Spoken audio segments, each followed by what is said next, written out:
Good morning. Thank you for joining me today.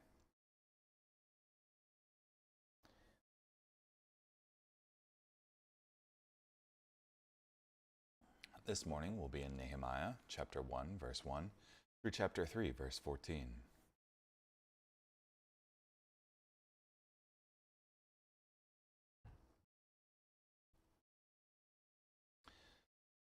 These are the words of Nehemiah, son of Hakaliah. It so happened that in the month of Kislev, in the 20th year, I was in Susa, the citadel.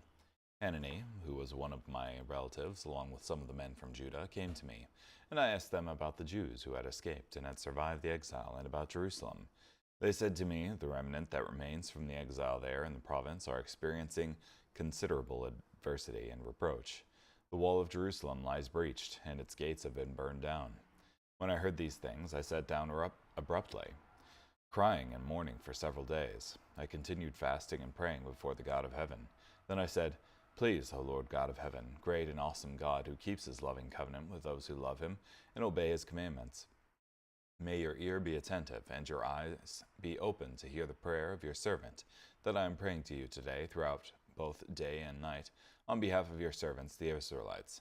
I am confessing the sins of the Israelites that we have committed against you. Both I myself and my family have sinned. We have behaved corruptly against you, not obeying the commandments, the statutes, and the judgments that you commanded your servant Moses. Please recall the words you commanded your servant Moses. If you act unfaithfully, I will scatter you among the nations. But if you repent and obey my commandments and do them, then even if your dispersed people are in the most remote location, I will gather them from there and bring them to the place I have chosen for my name to reside. They are your servants and your people, whom you have redeemed by your mighty strength and by your powerful hand. Please, O Lord, listen attentively to the prayer of your servant, and to the prayer of your servants who take pleasure in showing respect to your name. Grant your servant success today, and show compassion to me in the presence of this man. Now I was cupbearer for the king. Then, in the month of Nisan, in the 20th year of King Artaxerxes, when wine was brought to me, I took the wine and gave it to the king. Previously I had not been depressed in the king's presence. So the king said to me, Why do you appear to be depressed when you aren't sick? What can this be other than sadness of heart? This made me very fearful. I replied to the king, O king, live forever. Why would I not appear dejected when the city with the graves of my ancestors lies desolate, and its gates destroyed by fire?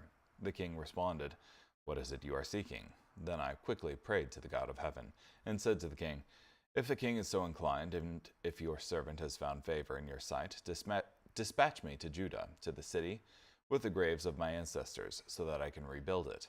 Then the king, with his consort sitting beside him, replied, How long would your trip take, and when would you return? Since the king was amenable to dispatch me, I gave him a time. I said to the king, If the king is so inclined, let him give me letters for the governors of Trans-Euphrates that will enable me to travel safely until I reach Judah, and a letter for Asaph, the keeper of the king's nature preserve, so that he will give me timber for beams for the gates of the fortress adjacent to the temple, and for the city wall, and for the house to which I go. So the king granted me these requests, for the good hand of my God was on me. Then I went to the governors of Trans-Euphrates, and I presented to them the letters from the king. The king had sent me with officers of the army and horsemen. When Sanballat the Horonite and Tobiah the Ammonite official heard all this, they were very displeased that someone had come to seek benefit for the Israelites. So I came to Jerusalem. When I had been there for 3 days, I got up during the night, along with a few men who were with me. But I did not tell anyone what my God was putting on my heart to do for Jerusalem. There were no animals with me, except for the one I was riding. I proceeded through the valley gate by night, in the direction of the well of the dragons, and the dung gate, inspecting the walls of Jerusalem that had been breached and its gates that had been destroyed by fire. I passed on to the gate of the well, and the king's pool, where there was not enough room for my animal to pass with me. I continued up the valley during the night, inspecting the wall. Then I turned back, and came to the valley gate, and so returned. The officials did not know where I had gone or what I had been doing, for up to this point I had not told any of the Jews, or the priests, or the nobles, or the officials, or the rest of the workers. And then I said to them, You see the problem that we have. Jerusalem is desolate, and its gates are burned. Come on, let's rebuild the wall of Jerusalem so that this reproach will not continue. Then I related to them how the good hand of my God was on me, and what the king had said to me. Then they replied, "Let's begin rebuilding right away." So they readied themselves for this good project. But when Sanballat the Horonite, Tobiah the Ammonite official, and Gershom the Arab heard all this, they derided us and expressed contempt toward us. They said, "What is this you are doing? Are you rebelling against the king?" I responded to them by saying, "The God of heaven will prosper us. We, his servants, will start the rebuilding, but you have no just or ancient right in Jerusalem." Then Eliashib, the high priest, and his priestly colleagues arose and built the sheep gate. They dedicated it and erected its doors, working as far as the Tower of the 100 and the Tower of Hananel. The men of Jericho built adjacent to it, and Zachar, son of Imri, built adjacent to them. The sons of Hassenah rebuilt the fish gate. They laid its beams and positioned its doors, its bolts, and its bars. Meremoth, son of Uriah, the son of Hakkoz, worked on the section adjacent to them. Meshullam, son of Berechiah, the son of Meshezabel, worked on the section next to them, and Zadok, son of Bana, worked on the section adjacent to them. The men of Tekoa worked on the section adjacent to them, but their town leaders would not assist with the work of their master. Joiada, son of Paseah, and Meshullam, son of Besodiah, worked on the Johanna gate. They laid its beams and positioned its doors, its bolts, and its bars. Adjacent to them worked Melatiah, the Gibeonite, and Jadon, the Meronothite, who were men of Gibeon and Mizpah. These towns were under the jurisdiction of the governor of Trans-Euphrates. Uziel, son of Harhiah, a member of the goldsmiths' guild, worked on the section adjacent to him. Hananiah, a member of the perfumers' guild, worked on the section adjacent to him. They plastered the city wall of Jerusalem as far as the broad wall. Raphiah, son of Hur, head of a half-district of Jerusalem, worked on the section adjacent to them. Jediah, son of Haramath, worked on the section adjacent to them opposite his house, and Hattush, son of Hashbaniah, worked on the section adjacent to him. Malchijah, son of Harim, and Hasab, son of Pahath-Moab, worked on another section in the tower of the fire pots. Shallum, son of Haluhesh, head of a half-district of Jerusalem, worked on the section adjacent to him, assisted by his daughters. Hanan, in the residence of Zanoah, worked on the valley gate. They rebuilt it and positioned its doors, its bolts, and its bars, in addition to working on 1,500 feet of the wall, as far as the dung gate. Malchijah, son of Rechab, head of the district of Beth Hakram, worked on the dung gate. He rebuilt it and positioned its doors, its bolts, and its bars.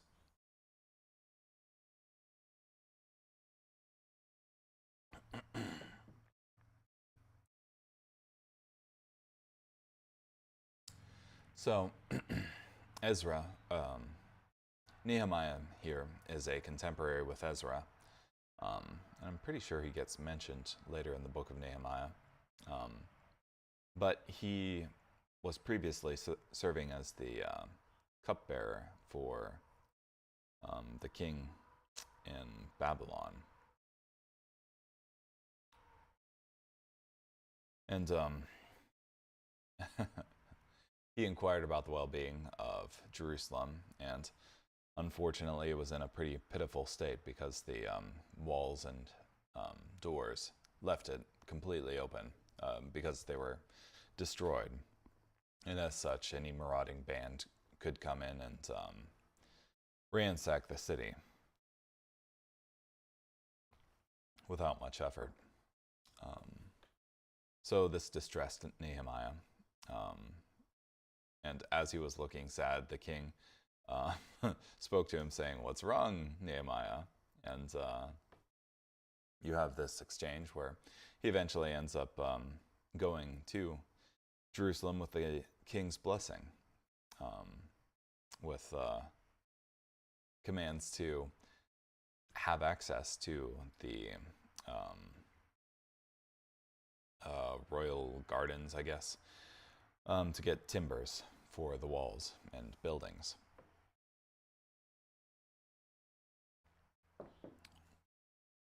So when he arrives there, he takes this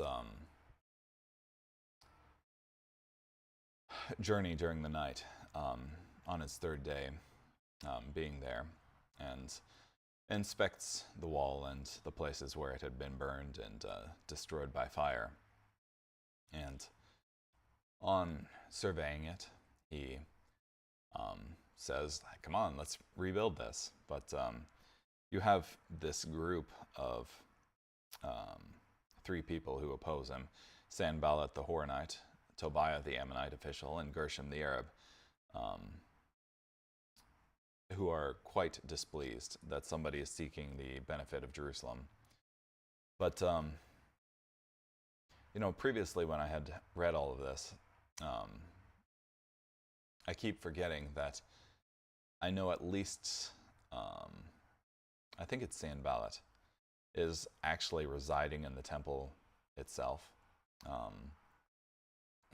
I previously thought that they were like, officials of like the Trans-Euphrates government or something, but they may be, but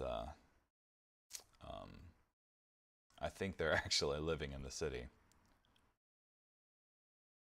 which is crazy that you have these people who are so invested in seeing the destruction of the place where they live. So, but you have the rebuilding of the wall commencing, and many families and diverse peoples are working on it, including goldsmiths, perfumers, and a lot of people who were just working on the sections that were next to their house. And yeah, so.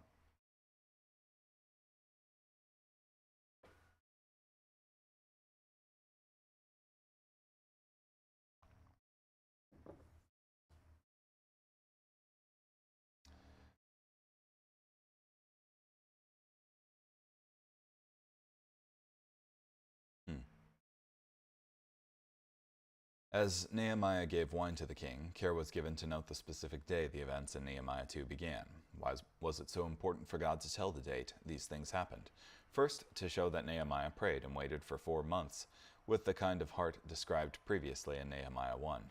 During those 4 months, Nehemiah's prayer was likely, Lord, either take this burden from my heart, or show me how to be the man to answer this burden. This date is also important because it establishes the date given to restore Jerusalem and its walls. Daniel 9:25 says that exactly 173,880 days from this day, which was March 14th, 445 BC, Messiah the Prince would be presented to Israel. Sir Robert Anderson, the eminent British astronomer and mathematician, makes a strong case that Jesus fulfilled this prophecy exactly to the day, entering Jerusalem on April 6th of 32 AD, precisely 173,880 days from Nehemiah 2, verse 1.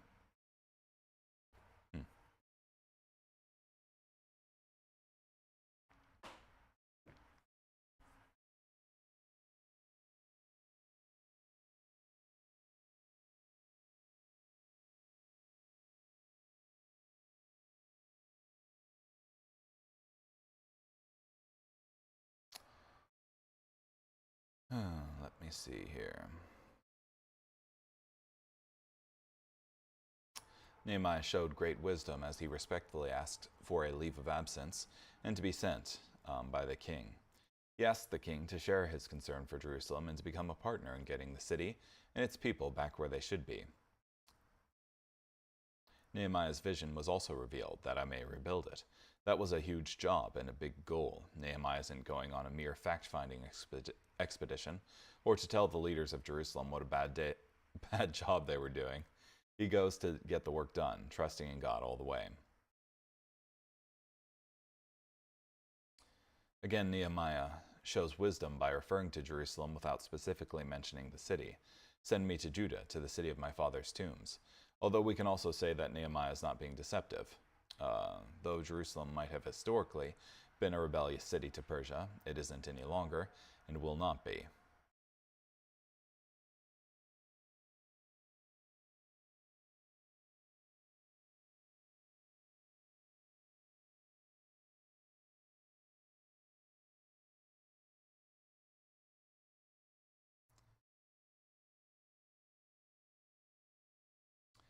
Sanballat and Tobiah, these two first surfaced in Nehemiah 2:10. They were deeply disturbed that a man had come to seek the well-being of the children of Israel. They had previously made their opinion known. Now they will seek to do something about the progress Nehemiah is making. Tobiah, a Jewish name, was a man of influence, being associated with the high priest's family and getting help from the priests. In Nehemiah 13:4, Tobiah was a prominent name in priestly families for generations to come. The name Tobiah means Yahweh is good, a strange name for a man who was an opponent of the work of God. Sanballat was connected by marriage to priestly families, Nehemiah 13:28. An ancient document from this period refers to Sanballat as governor of Samaria. These men were Jews, were fellow brothers of Nehemiah, and the citizens of Jerusalem. We might have thought they would have supported his work, but they do not. Opposition is always difficult, but when it comes from brothers, it is then mixed with the pain of betrayal as well. The Bible makes it clear we have enemies and opponents also, but chiefly they are spiritual enemies. For we do not wrestle against flesh and blood, but against spiritual armies of wickedness in heavenly places. However, we also realize that attacks from spiritual enemies can come through flesh and blood people. We can experience spiritual attack on a direct inward level from spiritual enemies, or through people who are wittingly or unwittingly being used as tools by our spiritual enemies. Carrying on. 1 Corinthians chapter 7, verses 1 through 24. Now, with regard to the issues you wrote me about, it is good for a man not to have sexual relations with a woman. But because of immoralities, each man should have relations with his own wife, and each woman with her own husband. A husband should give to his wife her sexual rights, and likewise a wife to her husband. It is not the wife who has the rights to her own body, but the husband. In the same way, it is not the husband who has the rights to his own body, but the wife. Do not deprive each other, except by mutual agreement for a specified time, so that you may devote yourselves to prayer. Then resume your relationship, so that Satan may not tempt you because of your lack of self-control. I say this as a concession, not as a command. I wish that everyone was as I am, but each has his own gift from God, one this way, another that. To the unmarried and widows, I say that it is best for them to remain as I am. But if they do not have self-control, let them get married, for it is better to marry than to burn with sexual desire. To the married I give this command, not I, but the Lord. A wife should not divorce a husband. But if she does, let her remain unmarried, or be reconciled to her husband, and a husband should not divorce his wife. To the rest I say, I, not the Lord, if a brother has a wife who is not a believer, and she is happy to live with him, he should not divorce her. And if a woman has a husband who is not a believer, and he is happy to live with her, she should not divorce him. For the unbelieving husband is sanctified because of the wife, and the unbelieving wife because of her husband. Otherwise your children are unclean, but now they are holy. But if the unbeliever wants a divorce, let it take place. In these circumstances, the brother or sister is not bound. God has called you in peace. For how do you know, wife, whether you will bring your husband to salvation? Or how do you know, husband, whether you will bring your wife to salvation? Nevertheless, as the Lord has assigned to each one, as God has called each person, so he must live. I give this sort of direction in all the churches. Was anyone called after he had been circumcised? He should not try to undo his circumcision. Was anyone called who is uncircumcised? He should not get circumcised. Circumcision is nothing, and uncircumcision is nothing. Instead, keeping God's commandments is what counts. Let each one remain in that situation in life in which he was called. Were you called as a slave? Do not worry about it. But if indeed you are able to be free, make the most of the opportunity. For the one who was called in the Lord as a slave is the Lord's freed man. In the same way, the one who was called as a free person is Christ's slave. You were bought with a price. Do not become slaves of men. In whatever situation someone was called, brothers and sisters, let him remain in it with God.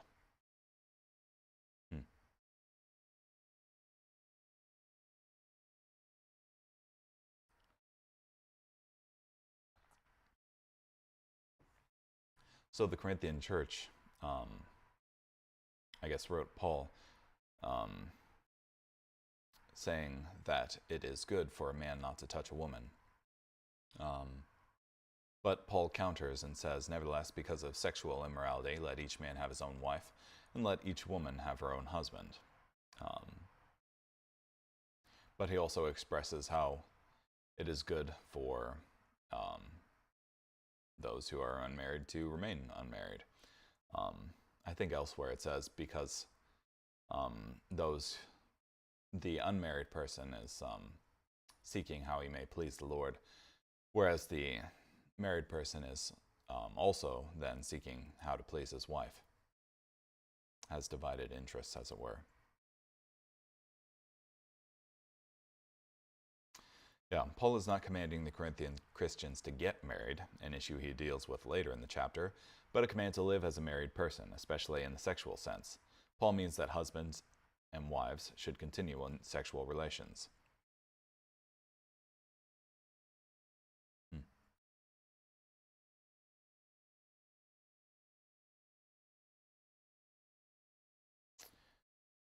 Paul is not saying sex is the only reason for marriage or the most important reason for marriage. Paul is simply answering the specific questions about marriage, not trying to give a complete theology of marriage.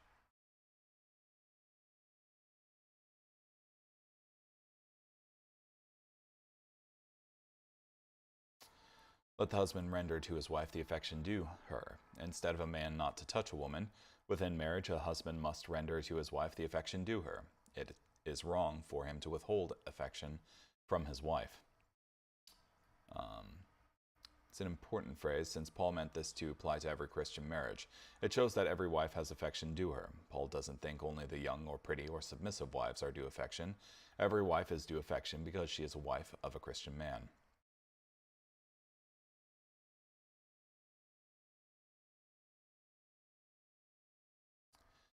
Affection also reminds us that when a couple is unable, for physical or other reasons, to have a complete sexual relationship, they can still have an affectionate relationship and thus fulfill God's purpose for these commands.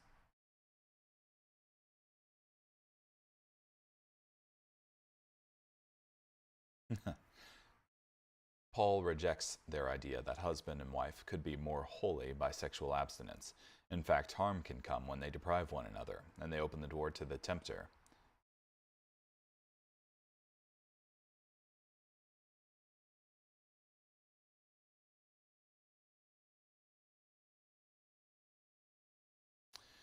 The principle in this passage is important. God makes it clear that there is nothing wrong and everything right about sex and marriage. Satan's great strategy when it comes to sex is to do everything he can to encourage sex outside of marriage and to discourage sex within marriage. It is an equal victory of Satan if he accomplishes either plan.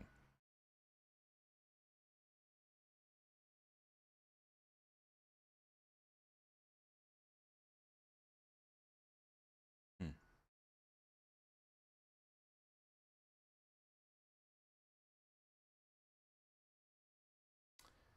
For I wish that all men were even as I myself. Though Paul was unmarried when he wrote this letter, he probably had been married at one time. We can say this because we know Paul was an extremely observant Jew and an example among his people. In Paul's day, Jews considered marriage a duty to the extent that a man reaching 20 years of age without marrying was considered to be in sin.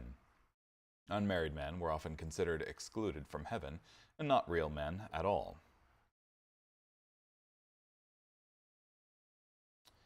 Also, by Paul's own words, it is likely that Paul was a member of the Sanhedrin. In Acts 26:10, Paul says, "I cast my vote against them," speaking of the early Christians, and the logical place he would cast a vote is as a member of the great Congress of the Jewish people. An unmarried man could not be a member of the Sanhedrin, so Paul was probably married at one time.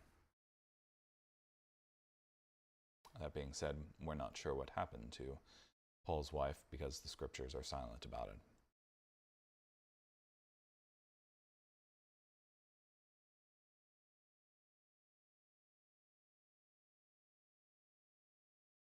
Hmm.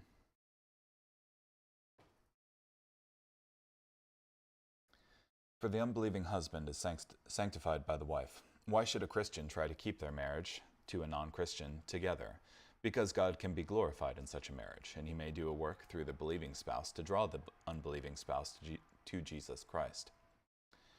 Sanctified in this context does not mean that the unbelieving spouse is saved just by being married to a Christian. It simply means that they are set apart for a special working in their lives by the Holy Spirit, by virtue of being so close to someone who is a Christian. Otherwise your children would be unclean, but now they are holy.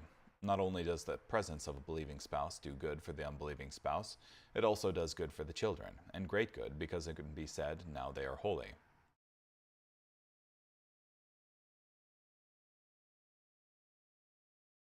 Hmm. Guzik says that this means that they're going to heaven. This is a beautiful assurance that the children of a Christian parent are saved, at least until they come to an age of personal accountability, which may differ for each child. However, we have no similar assurance for the children of parents who are not Christians. In fact, the sense of the text argues against it. How could Paul claim it as a benefit for a Christian parent to be in the home if the same benefit automatically applies to the children of non-Christians also? As well, Paul says, otherwise your children would be unclean, clearly giving the sense that apart from the presence of a Christian parent, the child is not regarded as holy, rather as unclean.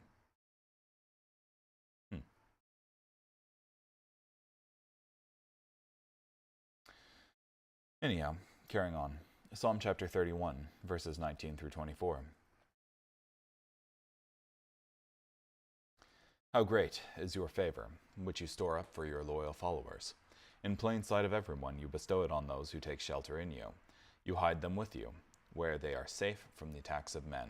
You conceal them in a shelter, where they are safe from slanderous attacks. The Lord deserves praise, for he demonstrated his amazing faithfulness to me when I was besieged by enemies.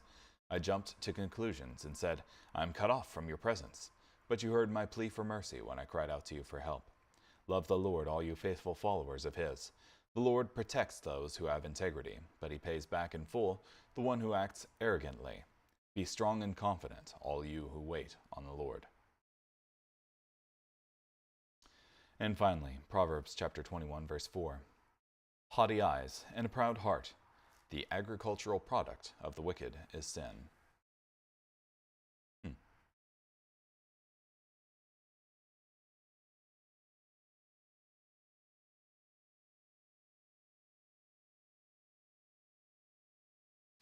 Yeah, I guess the idea is that what's being built up in their heart, that is, sinful thoughts, is reflected in haughty eyes and a proud heart. Okay, well, thank you so much for joining me today. Hope you have a great day. Bye.